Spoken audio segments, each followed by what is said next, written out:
the August meeting is to have an elite consensus. Not just the learning process, it's an impactful and a very interactive session that we try to pass the knowledge and gather to read books that are written by Nigerians for Nigerians so that we tell our stories by ourselves and we don't have a twisted narrative of the stories that we should tell. It's with great pleasure that I welcome you all to the second quarter 2024 August meeting with you. We have another significant highlight on our agenda today. The draws for the premier edition of the Education Champions League quiz competition. This initiative is a testament to our commitment to fostering a culture of reading and intellectual growth among students. For the younger generation, read, you have nothing to lose but your ignorance. Except you want to stay attached to your ignorance. Forget that these days you go to school and the Gen Zs are saying, no, education is a scam. No, it isn't. The late Ken Azimiro says so that they will reckon with people with brains once a day. I thank you very much for listening. I have with us here the TEDx speaker, Kester Oshioriame, who will be the reviewer of the book. Obarigomba, in this political drama titled Grit, has wisely rescued himself from that concentric circle by daring to do a satirical expose on the core of the issues plaguing us as a people and as a nation. Oyeso is saying concerning himself, a wounded man, a broke man, almost utterly broken. This politics is my rehabilitation. Why do you find it difficult to understand my position? How can a broken man go for an elected position?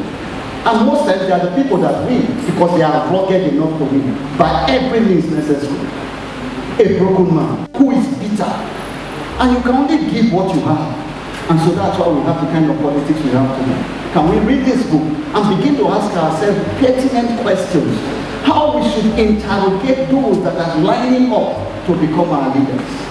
See a broken man. He says with boldness that politics is his rehabilitation. So we find a man who is supposed to be going to rehab, finding his way, somehow crookedly in the corridors of power.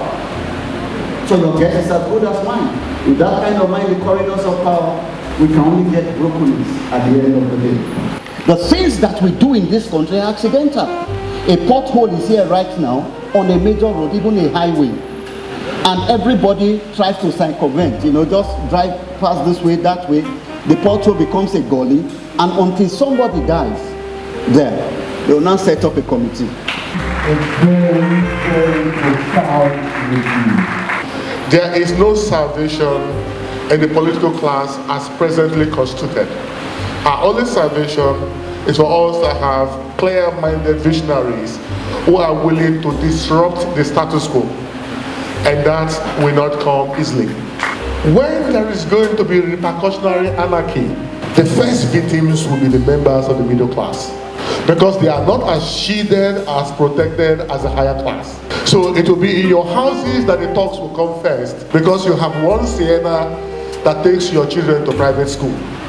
Even when you're broke, the masses does not know that you're paying your school fees through loan, and that sometimes you go to negotiate with the schools to pay for one child per term. They don't know. They don't see the Sienna. Whatever battle you do not win, your children will fight that battle. You will leave it behind for them. The importance of documenting our stories. That's what I'm going to do. It's very important. Our stories include our past experiences. It includes our ancestry, our values, our dances, our folklore, our proverbs, our saying, our oral history, our oral data, our thoughts, our ethnographic materials. Very, very important. Our ethnographic materials, our practices, our culture, our history. The list is long, and some of them are almost alike. We need to talk about them and document them. It's our essence, it's our being. Drama, as it were, is a tool to inform, to engage, to educate, to enlighten. And I will use entertain as the last one, because most times people come first for entertainment and then they forget the education part. Drama is beyond coming to watch a play. It is like going to church to take something home. Thank you so very much, Dr. Ovundaiwo, Head of Department, Theatre Arts and Film Studies, University of Port Harcourt. Thank you for finding time. If we are serious about change, we must be prepared for the long haul. It's not something you demonstrate today and you think one demonstration is going to do it. It won't do it. Yes, a drop in the ocean is good, but you see, the ocean still remains what it was before that drop. That adage that says, if you can't beat them, join them. No, refuse.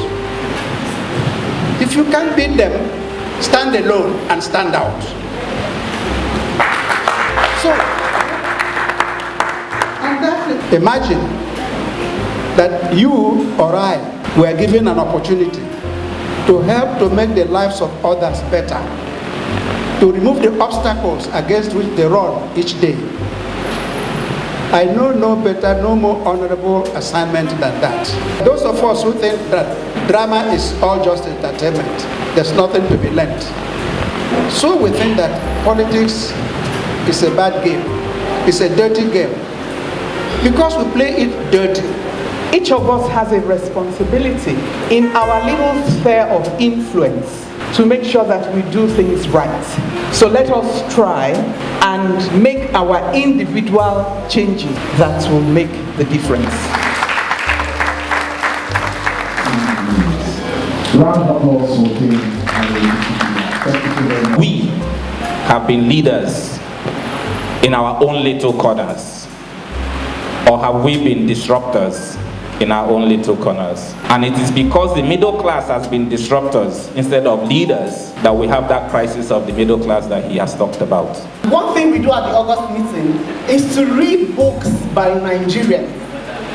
We've had Waziri Adio's Ark of the Possible, we've had Bolaji Abdullahi's On a Platter of Gold, we've had Fellow Nigerians, It's All Politics by Simon Kolawole, and we try as much as possible to have students, the next generation, be part of our August meeting so that we can, transfer this knowledge and transfer this love for the Nigerian story, the Nigerian narrative, the Nigerian, how we want to see the next generation, the leadership traits and character and competence and capacity that we want to see in the next generation. That's what we try to do with the books that we select for the August meeting. My name is Mandela, upcoming poet from the Department of English Studies. The first thing I saw in the book, I realized that indeed they say poets are prophets. Yes, this book was launched in 2023, talking about the social-political, issues in Nigeria. And here in 2024, look at where we are. We are even talking about a protest in the country, and all this was displayed in the book. And when we see things like riots, we see things like political parties, when we look at what is happening around, it paints a picture of what is happening around us. And that is very beautiful, because that is the beauty of the work of art. That is what differentiates literature from every kind of work. It mirrors the society, and also it entertains. So it's a very good work. My name is Ekpete Benjamin from University of Port Harcourt, a student of English Studies, and it's really a privilege to be here, and I really learned a lot. The book Grit by Dr. Obari Gomba is one that captures and mirrors our society. It shows us the values, the things that are wrong in our societies and how we can counter it. My name is Elizabeth Mayne Joseph. I'm a student of the Department of English and Literary Studies, University of Port Harcourt. The book Grit by Obari Gomba talks about the socio-political situations in our present-day Nigeria, so the family, how families have to enable themselves towards the social-political sphere. He also talks about politics and how it affects us as a people.